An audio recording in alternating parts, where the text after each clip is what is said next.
profesor Gerardo Caetano, ¿qué tal? Buen día. Buen día, Jorge, ¿qué tal? Bien, ¿cómo has estado? ¿Bien? Todo bien, por suerte. Bueno, me alegro mucho.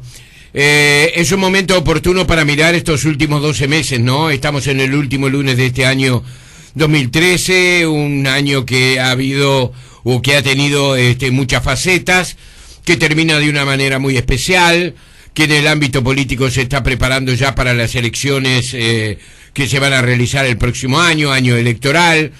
Más que prepararse, en algunos casos parece ser que ya ha comenzado la campaña, y esto me parece que envuelve a todos los partidos políticos. También lo que ha ocurrido en el mundo, lo que ocurre en la región. ¿Por dónde querés empezar, Gerardo? Y bueno, miremos al país, porque es una buena manera de ver también el mundo. El mundo cada vez tiene que ver con lo que nos ocurre. Entonces, mirar al país es una buena manera también de mirar al mundo. Claro que sí. Como tú decías, la campaña electoral en realidad hace ya bastante tiempo que está instalada. Yo diría que en realidad esa pauta que se da de 3 años de gobierno y 2 de competencia, que es un poco la pauta histórica de estos periodos de 5 años, en este periodo se anticipó. Y creo que hemos tenido prácticamente campaña electoral desde el 2012. De todas maneras, ahora sí, ya están todos los pingos en la cancha y no vamos a tener un enero tranquilo. La forma en que terminó el año con el tema Pluna, como ha sido dicho por la prensa en estos últimos días, yo creo que va a confirmar un poco esta idea de una campaña permanente. Sí. Y en ese sentido tal vez sea bueno pasar raya de cómo termina el gobierno este periodo, sí, este año.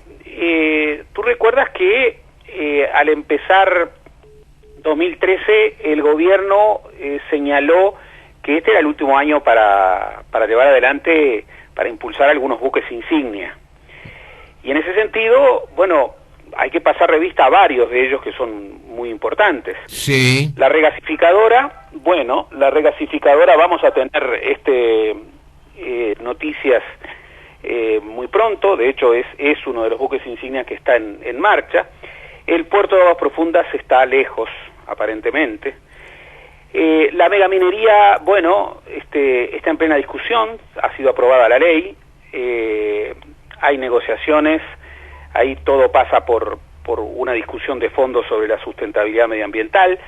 Ha habido un nuevo anuncio sobre la posibilidad que por lo menos una parte del país encare un proyecto ambicioso en materia de trenes. Uh-huh. Pero uno diría, este tema de la infraestructura, este tema del reequilibrio logístico entre un país de infraestructura que ha quedado muy rezagado respecto al país productivo, ha tenido demasiados anuncios y pocas concreciones. Yo creo que es uno de los grandes desafíos que el país tiene, y este gobierno termina con varios proyectos, algunos de ellos los va a dejar marchando, pero lo que se anunciaba en el arranque, tú recuerdas en el discurso inaugural de Mujica la relevancia que le dio al tema infraestructura. Cierto. Al tema logístico. Sí. Que era uno de los componentes. Carreteras, ferrocarriles, etcétera. Era uno de los temas fundamentales de la ecuación del país que Mujica señalaba. Donde sí hubo muchas novedades este año, yo creo que tal vez haya sido uno de los puntos más destacados de la agenda de gobierno, es en el llamado impulso a la agenda de los nuevos derechos. Sí. Se ha confirmado una serie de proyectos, como el del matrimonio igualitario, como el de la regulación al consumo de marihuana. Queda todo el capítulo muy complicado de la reglamentación de la ley. Sí. Se ha confirmado la despenalización del aborto. Se ha consolidado un conjunto de derechos laborales, cuyo núcleo estaba en la administración anterior, pero en esta también avanzó. Queda pendiente allí el tema muy importante muy controversial de la penalización patronal por accidentes de trabajo. Sí. En materia de política económica... Perdón, Gerardo. a propósito de esto último que señalabas, ¿no? Un gobierno que además llevó adelante e impulsó, digamos, la concreción de algunas de estas ideas, incluso con la oposición según las encuestas de la opinión pública. Es decir, llevó adelante con convicción sus ideas, esa es la manera positiva de verla, ¿verdad? Más allá de lo que estaban reflejando los encuestadores o las encuestas más serias a propósito de lo que opinaba el ciudadano uruguayo con respecto a esos temas. Pensemos en el aborto, pensemos en el tema de la marihuana, es notorio, ¿verdad? Avanzó y avanzó y logró cosas que realmente son, no digo pintoresca porque no es el término, no, pintoresco no, porque parece ser subestimar lo que quiero decir, pero logró, digamos, percepciones afirmativas desde el exterior, como la que han ocurrido en este último fin de semana, donde, por ejemplo, intelectuales como Mario Vargas Llosa señala la justicia de que el periódico inglés The Guardian ubique a Uruguay como el país del año, y ubique también en una encuesta, también el diario El País de Madrid, a José Mujica en el 9º lugar entre los mandatarios en el mundo. Es decir, por un lado, la oposición, llevar adelante, digamos, emprendimientos, ideas, objetivos, que no contaban con un consenso, con una aprobación mayoritaria de la gente, pero que sin embargo son vistas en el exterior de una manera que ubican a Uruguay en una forma desacostumbrada. No estamos acostumbrados a que Uruguay sea elegido el país del año o que tenga este tipo de elogios. Sí, hacía mucho tiempo. En algún momento lo fuimos, pero hacía mucho tiempo que no se señalaban. Aquí hay varias cosas para decir. La primera es que en todo el mundo, la experiencia internacional indica que el avance en la agenda de nuevos derechos nunca se hace con los consensos de las opiniones públicas nacionales. Por el contrario, por lo general las sociedades resisten a nivel de la opinión pública avances legislativos en estos campos. Lo que ocurre es que acá, una vez más, siempre hay que marcar la diferencia entre opinión pública y ciudadanía. Claro. Una cosa es lo que la gente dice respecto a una ley consultada por una empresa encuestadora, y otra cosa es el comportamiento ciudadano que luego esa persona realiza o no. Y lo que ocurrió este año a propósito de del proyecto de despenalización del aborto es un ejemplo muy claro. Las encuestas de opinión daban algunas cifras, bueno, el comportamiento ciudadano dio otras francamente distintas. No es raro que un gobierno que avanza en materia de agenda de nuevos derechos tenga mediciones de opinión pública más bien adversas. Lo que sí es, no sé si raro, pero por lo menos es singular, es que el presidente Mujica no ha sido de los más entusiastas dentro del gobierno por esta agenda de nuevos derechos. Cierto, también es cierto. Incluso en algunos casos ha respaldado los proyectos con argumentos que son bastante distintos a los argumentos que la bancada oficialista levantó, por ejemplo, en el Parlamento.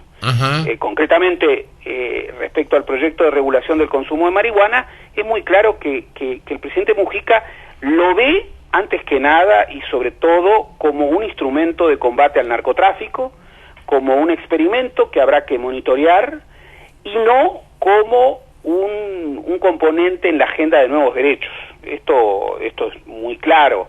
También es claro que la sensibilidad del presidente Mujica y de buena parte de su sector respecto a propuestas muy sentidas por otros sectores frente amplistas, como es el tema del matrimonio obligatorio, del matrimonio igualitario, o como es el tema de la despenalización del aborto, es una sensibilidad diferente, es una sensibilidad donde no es que haya una posición adversa, pero no hay un entusiasmo y se privilegian otro tipo de debates. Sí. De todas maneras, es bastante interesante ver cómo el gran prestigio internacional de Mujica se adscribe muy claramente con el avance en esta agenda de nuevos derechos, lo cual es una cosa bastante singular, porque se le ascribe avances legislativos que el país ha tenido y en los que él ha tenido más bien una actitud de dejar hacer antes que una actitud de impulso. Bien. Hay otro tema que es fundamental, siempre es fundamental, y más allá de lo que se diga, es fundamental en un año electoral, que es el tema de la economía. Ajá. Y aquí, bueno, se pueden decir muchas cosas. Hay un análisis global respecto a que el contexto está cambiando gradualmente, que hay una perspectiva de desaceleración de la economía, que el ascenso muy fuerte de los BRICS en estos últimos 10 años tiende a enlentecerse, que la crisis europea no da señales firmes de un cambio, que la crisis norteamericana viene de alguna manera dejando su lugar a una perspectiva más favorable, pero de manera muy gradual. Pero todo esto no puede ocultar algo que es una realidad. El país ha cumplido su 10º año de crecimiento económico ininterrumpido. Sí. Termina el año con un crecimiento del producto cuya cifra oficial todavía no está, pero que rondará el 4%. Sí. Las variables macroeconómicas están controladas. Uno podría decir la inflación se disparó un poquitito, sí, pero los anuncios de que íbamos a tener una inflación de 2 dígitos no se han cumplido. Tenemos 2 administraciones que a lo largo de casi 9 años han marcado algo que durante mucho tiempo era una aspiración nacional, que tuviéramos una inflación de un solo dígito. Sí. Esto no quiere decir acostumbrarnos a una inflación de 8.5, que es la que se perfila. Esto no quiere decir acostumbrarnos a un país caro, como es el que tenemos, incluso a nivel internacional. Pero uno lo que diría es que la economía es uno de los puntos fuertes que tiene este gobierno, y es uno de los elementos que le da un marco de estabilidad al país y al gobierno. Yo diría, a la hora de la competencia electoral, uno de los puntos fuertes que tiene el partido de gobierno es que la economía marcha bien. Claro. Y que los indicadores en general son favorables y que además se traducen en indicadores sociales también favorables. Uh-huh. En estos 10 años las políticas sociales han logrado, indicadores virtuosos, una baja muy sensible de la pobreza, una baja muy sensible de la pobreza política, una reducción de la desigualdad, una baja a niveles históricos de la desocupación. Son todos elementos que pesan mucho. Puede haber un gobierno muy controvertido en muchos aspectos, pero la economía en los años electorales pesa y pesa mucho. Claro.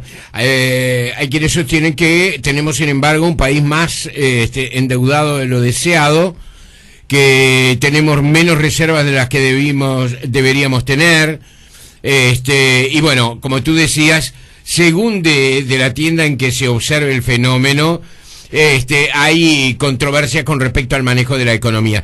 Evidentemente, el ciudadano común, el hombre común, el uruguayo, ha tenido acceso, además en este tiempo, a un consumo que ha mejorado su calidad de vida, por lo menos en ciertos sectores de la población. Eso es absolutamente evidente, ¿verdad? Seguimos siendo económicamente dependientes, pero uno puede preguntarse, ¿qué país en el mundo no es dependiente hoy? Por ejemplo, ayer Dilma Rousseff dio por cadena de televisión los anuncios sobre Brasil, la despedida de año, etcétera, etcétera, y anunció correctivos económicos, es decir, que va a corregir. Ella señaló, no hay economía perfecta. Dijo, en ningún lugar hay una economía perfecta, por lo tanto la economía siempre es perfectible y Brasil va a dar un paso hacia ello, a perfeccionar los elementos de la economía que no han funcionado. No dio pistas de hacia dónde va a ir. Lo que pasa es que en estos temas que por suerte son controvertidos, porque la controversia ciudadana indica que, una misma situación, con indicadores consensuados, que por suerte en Uruguay tenemos. En Uruguay no ocurre lo que ocurre en Argentina, en donde, la primera discusión es cuál es el índice de inflación. No, acá tenemos un índice oficial de inflación que es aceptado por todos, los números oficiales los aceptan todos. Cierto. Lo cual es un elemento muy importante a la hora de discusión. Pero cuando uno tiende a evaluar de la manera más ecuánime posible, la comparación es importante. Incluso la comparación no solamente en la región, sino la comparación en el mundo. Y ahí, por ejemplo, el tema de la deuda. Bueno, una de las maneras de medir el endeudamiento de un país es la ratio, es decir, la relación entre deuda y producto. Y la relación entre deuda y producto en Uruguay es baja. Recordemos que en el 2004 la relación superaba el 110%. Sí. Hoy estamos en 50%. Estábamos saliendo en el 2004, Gerardo, perfecto, de un perfecto. momento terrible, pero de cualquier manera los hechos son los hechos. En 2002, en los 90, en donde no teníamos la crisis del 2002, la ratio era el 90%. Claro. O sea, hemos tenido una expansión realmente impresionante del producto, hay un endeudamiento importante, pero la relación endeudamiento-producto ha bajado. Incluso los técnicos de la oposición, si algo han destacado del equipo económico, es su capacidad de renegociación de la deuda. Miremos otros ejemplos. El Uruguay es un país sin petróleo. Sí. Miremos a la Argentina. La Argentina es un país que tiene una riqueza petrolera y gasífera como pocos países en el mundo tienen. Sí. Y están terminando el año en una situación traumática por falta de energía. El Uruguay le está vendiendo energía a la Argentina. Alguien podría decir que comparar... Venezuela, sí. Bueno, Venezuela es la reserva energética más importante que tiene Sudamérica. Sí. Tiene problemas energéticos. Bueno, pero Venezuela está en la cornisa, perfecto, ¿no? Está caminando por la cornisa, Pero en el 2016 el Uruguay, la mitad de su matriz energética sí. va a estar vinculada con energía renovable. Bueno, son datos. No, evidentemente. Está clarísimo, son Gerardo. No se puede discutir la realidad, pero, ¿verdad? Por supuesto que el Uruguay es dependiente. Por ejemplo, tú lo decías bien antes, el Uruguay hoy tiene que mirar fundamentalmente a Brasil. Sí. Y el discurso de Dilma Rousseff sí. nos tiene que importar muchísimo, porque si Brasil lo haría, por ejemplo, su política cambiaria, nuestra política cambiaria va a cambiar. Ahora, hay una buena que viene de Brasil, ¿eh? Parece ser que Europa acepta un tratado de libre comercio con Brasil, pero además, y Brasil Europa, acepta que Uruguay esté enganchado. Europa no es que está negociando un acuerdo con Brasil. Sí. Europa está negociando un acuerdo con Mercosur. Sí. Tú dirías, bueno, hablemos en serio. Sí, hablemos en serio. El acuerdo con el Mercosur es básicamente el acuerdo con Brasil. Porque Argentina no quiere, además. Por supuesto, pero ¿quiénes están negociando? Los que están negociando son los países del Mercosur. ¿Y quién es el socio número uno de Brasil en esa negociación? Uruguay. Sí, sí. ¿Y quién es el que se está resistiendo? Argentina. ¿Y qué es lo más probable que ocurra? Lo más probable que ocurra es, y acá vamos a tener un cambio muy fuerte en la dinámica del Mercosur, porque significa un cambio en la forma en que el Mercosur negocia hacia afuera. Sí.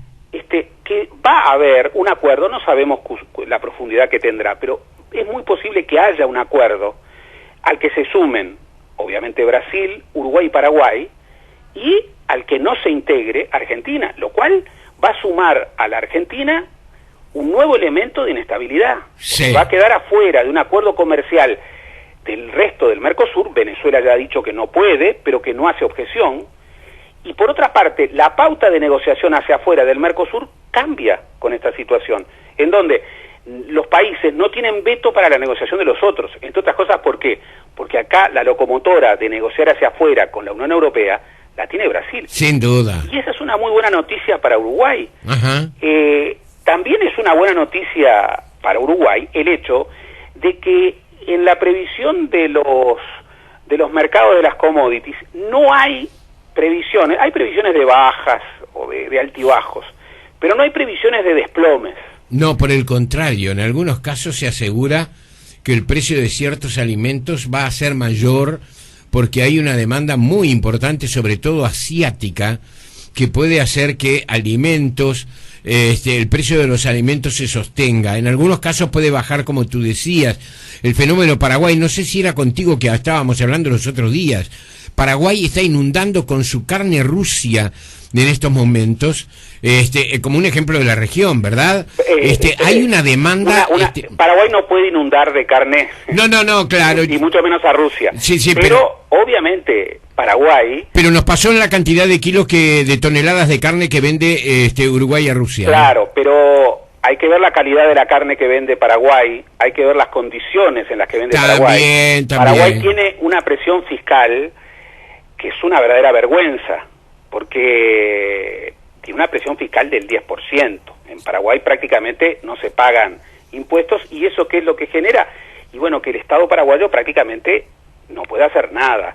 Lo cual no quiere decir que Paraguay no sea un socio muy importante, pero ojo, estamos hablando de situaciones distintas. Uruguay le vende este año a más de 100 países, le vende carne. Esto es algo impresionante, le vende a más de 100 países. Sí. En la ONU hoy no hay 200 países. A más de la mitad de los países que existen en el mundo, Uruguay le vende carne. Sí, es extraordinario. No, pero lo que yo apuntaba era otra cosa, Gerardo, con respecto a Paraguay. Que estaba apuntando a la demanda, que la demanda no parece ceder. Parece ceder, que hay necesidad, hay hombres, mujeres, niños que tienen que comer, que tienen necesidad de cosas que se producen en nuestra América, ¿no? Lo cual no quiere decir, y esto es uno de los desafíos que el país tiene, sí, gobierne quien gobierne, que nuestros países se resignen a ser vendedores de commodities, vendedores de alimentos, de materias primas sin valor agregado, porque ya sabemos cómo termina eso. No ha habido nunca, en toda la historia universal, no ha habido un solo país que se desarrolle vendiendo commodities. Bien. La clave es vender con valor agregado, entre otras cosas para dar trabajo a la población. El Uruguay lo está intentando, incluso si tú vas por el sector agropecuario, vas a ver una revolución en varios sectores, sí, en donde hay agregación de valor. La carne que vende el Uruguay, entre otras cosas, tiene agregación de valor. No es una carne que tiene, y eso le genera mejores precios. Y podríamos hablar del arroz, podríamos hablar del sector lácteo, podríamos hablar de la soja, incluso la soja, aun cuando ahí hay también problemas. Podríamos hablar de la forestación. Es decir, hay algunas transformaciones que no son suficientes porque el país debe diversificar su matriz productiva y exportadora. De todas maneras, el Uruguay es un país dependiente de reglas y dependiente de precios. Ahora, en el mundo, ¿qué país se puede decir que no es dependiente hoy? Y bueno, muy pocos. Muy pocos. Seguro. Muy pocos. No, de todas maneras, estamos en una zona del planeta que, bueno, estos últimos años de crisis los ha pasado bastante bien. Es decir, nosotros... hay muy pocos países en el mundo que tienen 10 años de crecimiento económico ininterrumpido. Sí, claro. Uruguay los tiene. Uruguay, nosotros no hemos destacado un elemento muy importante, que además no tiene que ver con el éxito de un gobierno, acá hay que ser claros. Pero el Uruguay ingresó casi sin darse cuenta, ingresó en los países de renta alta. Uruguay ya en las mediciones del Banco Mundial está en los países de renta alta. Con Chile son los dos únicos países de América Latina que están en los países de renta alta. Uh-huh. Esto tiene múltiples consecuencias, pero sí, también es un dato muy impresionante. ¿Recuerdas cuando en el país planteábamos como horizonte utópico exportar $5.000 millones por año? El doctor Jorge Valle hizo su campaña en buena medida señalando esa cifra, bueno, $5.000 millones. Hoy, y esto tampoco es mérito, por lo menos mérito exclusivo, por supuesto que las cosas no ocurren solas y los gobiernos actúan, pero hoy el Uruguay va a batir los récords de exportación, y eso teniendo problemas en la región en donde siguen estando algunos de sus principales compradores. Y esto nos lleva, bueno, a algo que en el balance del año tiene que estar arriba. Este año fue el año en donde la estrategia con la Argentina forzosamente cambió, porque si bien teníamos una larga serie de contenciosos con la Argentina, bueno, este año esos contenciosos no solamente no se han resuelto, sino que han generado un escenario de disputa en donde parece muy clara la estrategia uruguaya, con matices, pero la estrategia uruguaya es, bueno, no alimentar problemas, tratar de, en la medida de lo posible, evitar problemas, pero tratar de distanciar lo más posible la evolución de la economía uruguaya respecto de la situación argentina. En algunos casos es imposible. El tema portuario ya lo hemos visto. Uh-huh. Con esa cosa tan rara que tiene la política exterior de este gobierno, que anuncia públicamente lo que supuestamente luego es una carta de negociación diplomática. Totalmente de acuerdo. Es una cosa que realmente, resulta descabellado. De las incógnitas. Porque, sí. Es como jugar un clásico y decir, decir claro, yo voy a tratar de... Voy a atacar por el flanco izquierdo. Seguro. Y entonces, bueno, después no me puedo sentir sorprendido de que me pongan más marca por ese sector. Seguro. Bueno, son esas cosas que existen. Ha habido también otros temas que son los temas más sensibles.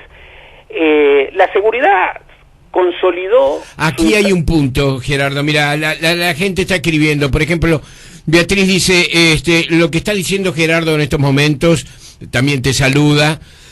Dice, es absolutamente inatacable, es absolutamente innegable. Pero sin embargo los ciudadanos no llegamos a eso. Claro. Vean la situación del Hospital de Clínicas, vean la situación del Hospital Pasteur, vean los servicios de salud a nivel general, las modificaciones que se han hecho y las situaciones complicadas que se viven. Habla de la seguridad y... Podríamos hablar de la educación, podríamos hablar de que la ronda de salarios ha sido un éxito, pero uno de los sectores más sumergidos, como es el de los trabajadores rurales, en medio de productores que han usufructuado una revolución productiva, todavía no han llegado a un acuerdo. Podríamos hablar de otros muchos temas, y eso me hace acordar a una cosa que decía Luis Valle. Sí. Luis Valle, que tenía la práctica de disfrazarse, y cuando era presidente salir por Montevideo y meterse en los bares. Sus disfraces eran muy cómicos. Por ejemplo, se ponía bigote. No me digas. O se ponía barba. Ajá. Había muchos que lo reconocían a 3 cuadras. Claro, pero lo hacía. Lo cual hablaba mucho de su estilo. Salía por Montevideo un poco disfrazado. Iba a ver a Wanderers al Parque Viera y se sentaba... Bueno, pero ahí no se disfrazaba, ¿eh? Ah, no, para nada. Era un bohemio... Sí, perdido. Que ostentaba su condición. Pero se metía, por ejemplo... en las asambleas estudiantiles. Fue así que, por ejemplo, descubrió, en una asamblea en donde se hablaba muy mal del gobierno, a un gran orador que estaba diciendo cosas terribles sobre el gobierno, que era Selmar Michelini. Claro. Y lo llevó a la lista 15. Se metía en los conflictos sindicales, y fue así que descubrió, por ejemplo, a alguien que era un dirigente sindical prometedor como Hugo Batalla. Bueno, y él, después cuando lo discutían, le preguntaban, bueno, ¿y cómo viví yo? En la calle veo que la situación es favorable.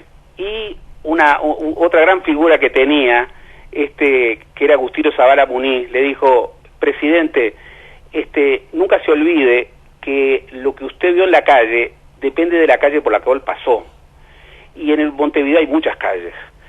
¿Esto qué significa? Y bueno, que la sociedad percibe estos fenómenos de manera muy diversa, muy contrastante, y que muchos de estos datos macro llegan a los ciudadanos de manera muy diversa. La última ronda de salarios fue una ronda exitosa. En muchos sectores ya no existen los 10.000 pesistas, lo cual es un logro muy importante, porque todos sabemos que con 10.000 pesos de salario no se puede vivir bien en un Uruguay que está caro. Sí, sobre todo en la alimentación cara. Que está muy caro. Pero terminaron los 10.000 pesistas, pero todavía siguen los 14.000 pesistas. Y hay un sector muy importante de los trabajadores que gana 14.000 pesos o menos.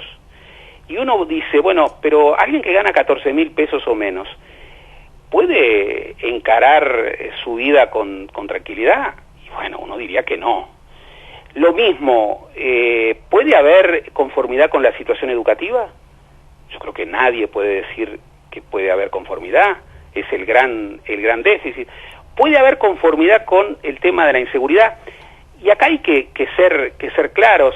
El tema de la inseguridad vino a instalarse como la primer preocupación y vino para quedarse.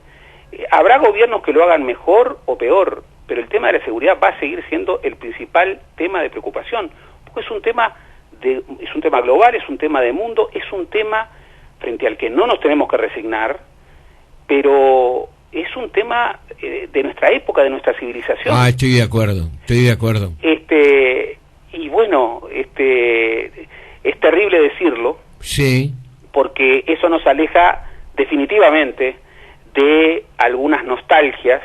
El Uruguay ya no va a ser como era, como tú viviste en la adolescencia, como yo lo viví en mi adolescencia, pero las sociedades ya no son como hace 20 o 30 años. Así es. En algunas cosas para peor, en otras cosas para mejor. Pero hay algo muy importante, que es que, por suerte, la realidad, aún con indicadores sobre los que nos podemos poner de acuerdo, genera polémica, y eso es lo maravilloso de una sociedad democrática. Sin duda, que sobre las mismas cifras podemos tener opiniones distintas y podemos, desde la mejor versión del otro, modificar nuestras opiniones y llegar a algunos acuerdos, a algunas negociaciones, que es una palabra preciosa que existe en las democracias.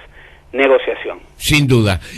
Andrea de Punta del Este escribe también para decir que ha habido cosas fantásticas, que ella vive en esa ciudad desde hace 4 años y trabaja en esa ciudad desde hace 4 años para el exterior, y quiere destacar, desde lo que ella dice, por ejemplo, el gran desarrollo que ha habido en materia de comunicaciones aquí en nuestro país, ¿no? Bueno, ni que hablar. Por ejemplo, otra revolución. Lo que pasa es que los uruguayos... Allí aparece una figura interesantísima, ¿eh? Carolina Cosa. Sin duda. Por supuesto. Sin duda. Lo que pasa es que nosotros vemos mucho a los ministros y vemos poco a quienes muchas veces tienen más poder que los ministros, que son los presidentes de las empresas públicas. Sin duda. Y Antel ha impulsado, no de este periodo solamente, pero en este periodo con especial énfasis, verdaderas revoluciones. Pero uno se pregunta a veces esas cosas, ¿no? Pasa también en las empresas privadas, donde una persona se destaca en un lugar y dicen, y se destaca tanto que lo ponen en otro lugar, creyendo que puede solucionar de repente los inconvenientes o los agujeros o los vacíos que hay en ese otro lugar. Uno se pregunta, con el impresionante desarrollo, más allá de las discrepancias que puedan existir en todas las actividades humanas, hay discrepancias y hay momentos de cuestionamiento, y sobre todo para quienes toman decisiones, ese difícil arte, ¿verdad?, de no equivocarse. Siempre hay equivocaciones. Apelaría a la frase de Dilma Rousseff: ninguna economía es perfecta. Todas las economías son perfectibles, todas las gestiones son perfectibles, pero uno ha observado en los últimos tiempos un desarrollo fantástico, y uno piensa, ¿dónde es más importante Carolina Cose hoy? Seguir sosteniendo eso que para el país le está dando en nuestra región lugares realmente de privilegio, de los más altos lugares de nuestro continente, o la pasamos a solucionar temas que tienen que ver con los vacíos que dejan otros. No estoy hablando en el caso concreto de Carolina, esa ¿no? Pregunta, escuché una vez que le hicieron esa pregunta a Carolina Cosa, y escuché la respuesta que dio Carolina Cosa. Sí. Y es muy interesante su respuesta. Carolina Cosa dice que si de ella dependiera, ella se quedaría en Antel. Así es, lo dice, sí. Lo cual yo creo que revela otro tipo de miradas. Hay una nueva generación de políticos que tal vez esa percepción del ascenso político tradicional no lo tienen, y que de alguna manera miran más en ciertas revoluciones. Y su capacidad para el servicio, ¿verdad? Claro, y su vocación. Ciertas revoluciones silenciosas, aunque esta no lo ha sido tanto, que cambian al país. La fibra óptica, la expansión de la fibra óptica, cambia el país. La expansión de la TV digital, sí, cambia el país. Lo va a cambiar. Lo va a cambiar, lo cambia radicalmente, a tal punto de que debatimos las leyes, y el presidente tiene razón cuando dice, nos matamos discutiendo la ley, pero la ley va a quedar rápidamente obsoleta, porque hay transformaciones en el campo científico-técnico que hace que lo que hoy estamos regulando en 4 o 5 años va a ser radicalmente diferente. Sí. Entonces, yo creo que estamos en vísperas de algo muy grande que va a ocurrir en el mundo de la comunicación visual, que va a cambiar muchas cosas, entre ellas la forma de los hábitos de nuestros habitantes, y además la independencia de los habitantes en relación a los medios. Sin lugar a dudas. Que esto es absolutamente revolucionario. Y todo eso lo puedes explicar mejor que nadie, porque has sido un hombre de los medios y porque estás en medio de la revolución y conoces bien lo que se viene. Vamos a ver. Sabes que todavía no hay... Creo que nadie tiene todavía la dimensión concreta. Es como de esos fenómenos que uno sabe que se vienen, y ese pronóstico todavía no se sabe bien realmente cuál va a ser el efecto. Gerardo, pasamos a lo siguiente. Estamos terminando un año preelectoral, vienen las elecciones, los partidos se están aprontando. Todo parece indicar el favoritismo. Termina el año, cierra el año para la misma persona con la cual el favoritismo lo poseía hace algunos meses, la posibilidad de reelección del doctor Tabaré Vázquez. Sin embargo, las cosas han empezado a complicarse. No han sido buenos estos primeros meses, buenos en general, en estos primeros meses de reaparición en la política del doctor Vázquez. Algunos por factores de coyuntura, otros por lo que algunos consideran algunos errores propios. Los partidos tradicionales, bueno, están en una situación que tú vas a comentar ahora con mucha más autoridad que yo. En la interna del frente comienza a haber asperezas. Ahora hay, por ejemplo, un artículo muy interesante en el día de hoy con respecto a una incipiente migración de los sectores astoristas, de gente que ha participado en estos años, se ha identificado con Astori y comienza a dar el paso, y se señala, por ejemplo, que hay una gran molestia con el sector de la 711 de Raúl Sendic, porque figuras como Alberto Cid, que si bien es cierto abandonó su papel legislativo, su papel de parlamentario, es un referente, ¿verdad?, de primera hora del astorismo, de Walter Loureiro, también en ese mismo caso, pasan al sector de Raúl Sendic. Pero eso no se da solamente aquí en Montevideo, se da también en el interior. Por ejemplo, Andrés Lima, que es una figura clave en Salto para el Frente Amplio, también estaría pasando, se da como seguro que pasa del astorismo al sector de Sendic. Es decir, la realidad parece moverse en una dinámica que las cosas previsibles pueden convertirse en menos previsibles, y quiero que me digas si es así o no es así. Es así, y creo que la forma en que termina el 2013 está indicando esto. Hay favoritos, el favoritismo a nivel nacional está adjudicado al Frente Amplio y a su candidato prioritario, sin duda alguna, que es el doctor Tabaré Vázquez, pero que ningún frente amplista crea que la campaña va a ser una campaña sencilla. Y lo peor que le podría pasar al Frente Amplio es creer que esa previsión de favoritismo le da la seguridad de algo. No es así. El otro día veíamos, por ejemplo, un análisis de Luis Eduardo González en donde manejaba 4 escenarios. Es cierto. Y en el semanario Búsqueda, planteaba que en términos de conjetura el escenario más probable era un triunfo del Frente Amplio y del doctor Vázquez en segunda vuelta sin mayoría parlamentaria. Ajá. Bueno, esto está indicando un cierto cambio respecto a lo que se presumía hace algún tiempo, en donde se advertía, bueno, que el favoritismo de Vázquez era tan fuerte, no solo a nivel interno del Frente Amplio, sino a nivel nacional, que la posibilidad de reiterar mayoría parlamentaria era una posibilidad más que probable. Bueno, hoy eso está en duda. Del mismo modo, la oposición, bueno, yo creo que el Partido Nacional en estos últimos meses ha venido creciendo, las encuestas lo revelan, está todavía muy lejos, sí, pero ha venido creciendo. Pero ¿le hizo bien esa puja generada alrededor de la calle Pou? Ah, bueno, por supuesto. ¿No?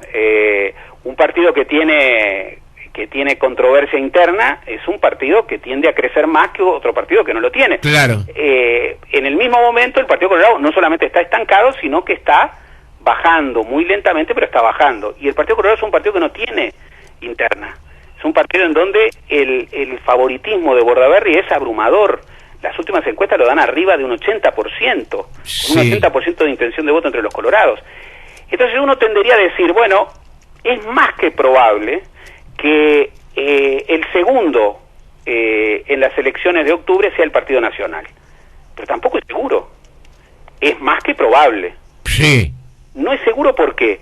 Porque si tomamos, por ejemplo, esto es un análisis que hace, por ejemplo, equipos consultores, lo que pasaba exactamente hoy, hace 5 años atrás, la diferencia entre el Partido Nacional y el Partido Colorado era mucho mayor. Y, sin embargo, finalmente el Partido Nacional salió segundo, pero salió segundo por una distancia mucho menor a la que se preveía. ¿Uno qué quiere decir? Entramos en un año electoral con algunas tendencias de previsibilidad relativamente estables. Sí. Favoritismo del Frente Amplio, favoritismo de Tabaré Vázquez, favoritismo del Partido Nacional para salir en segundo lugar. Hay una tendencia a creer que es bastante difícil que el Frente Amplio gane en primera vuelta. Eso complicaría cosas. Y también está en duda la mayoría parlamentaria que el Frente Amplio ha tenido en los 2 periodos de gobierno. O sea, y todavía falta la campaña, nada sí, menos. Y algunos hechos nuevos que se pueden agregar. Y por supuesto, entonces, uno diría que hay ciertas tendencias claras, instaladas, no de ahora, sino desde bastante tiempo, sí, pero también hay márgenes de incertidumbre, y que... Eso es bueno, Y ¿sabes bueno, una cosa? Me parece que es bueno. Exige a lo mejor, pero además exige a lo mejor de los candidatos y de los partidos. Exacto. Yo creo que justamente cuando no hay competencia efectiva, lo mejor de las personas no sale, lo mejor de los partidos no sale. Yo creo que, por ejemplo, el que haya competencia interna dentro del Frente Amplio, sí, es bueno para el Frente Amplio. En primer lugar, porque expresa una realidad. Sí. En el Frente Amplio hay una franja de ciudadanos, no sabemos qué porcentaje, pero hay una franja de ciudadanos que tiene descontentos varios, algunos con Tabaré Vázquez, otros con los gobiernos del Frente Amplio. Bueno, si no se expresan a través de una candidatura alternativa, y bueno, estarían cercanos o al voto en blanco o a la fuga. Bien. Lo mismo ocurre en el Partido Nacional. Sí. La controversia, obviamente que está ayudando a que el Partido Nacional crezca. Sin duda. ¿Cuál es el problema que tiene, paradójicamente, Bordaberry dentro del Partido Colorado? Que su hegemonía interna es demasiado incontestada. Claro, que no hay alguien que... Sí, claro. Entonces, la incertidumbre, la competencia, el hecho de que no haya seguridad, bueno, es inherente a la vida democrática, y yo estoy contigo, favorece los mejores desempeños. Gerardo, mira, no te imaginas la cantidad de gente que te ha escrito, agregando temas, agregando cosas, estando de acuerdo, en desacuerdo, todos ellos, yo te diría que casi unánimemente, con saludos y buenos deseos para ti. Hay alguien que dice, este fue el año del ridículo de las leyes inconstitucionales. Otros hablan, este fue el año de la clasificación del Uruguay y el fútbol tiene mucho peso, y es verdad, etcétera, etcétera. Pero creo que nos hemos pasado de tiempo y ha sido muy bueno escucharte. Yo, como siempre, te agradezco tu aporte de todos los años. Te espero el año próximo. Te deseo un feliz año nuevo, para ti, para tu familia, para tus seres queridos, como corresponde. De mi parte, siempre tenés mi amistad. Un abrazo grande, Gerardo. Tú también sabes muy muy bien que tienes mi amistad incondicional. Nos veremos el año que viene, sí, sin lugar a dudas, como desde hace tantos años. Sí. Y para los oyentes, siempre quiero transferirles el mejor deseo. Yo no estoy para convencerlos de nada, yo estoy para promover reflexión. Y si es en la discrepancia, mejor. Por suerte yo no busco votos. Yo busco reflexiones. Por eso, cuando termina un año y se avecina el otro, quiero desearles a todos, lo mejor para el 2014, con un énfasis que siempre destaco.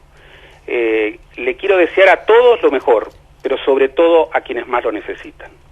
Sí, a quienes por diversas circunstancias necesitan un año distinto. Sin duda. Un abrazo grande, Gerardo. Un año muy grande, y un gran abrazo para ti, Jorge, y para todos los oyentes. Nos vemos. Chau, hasta luego.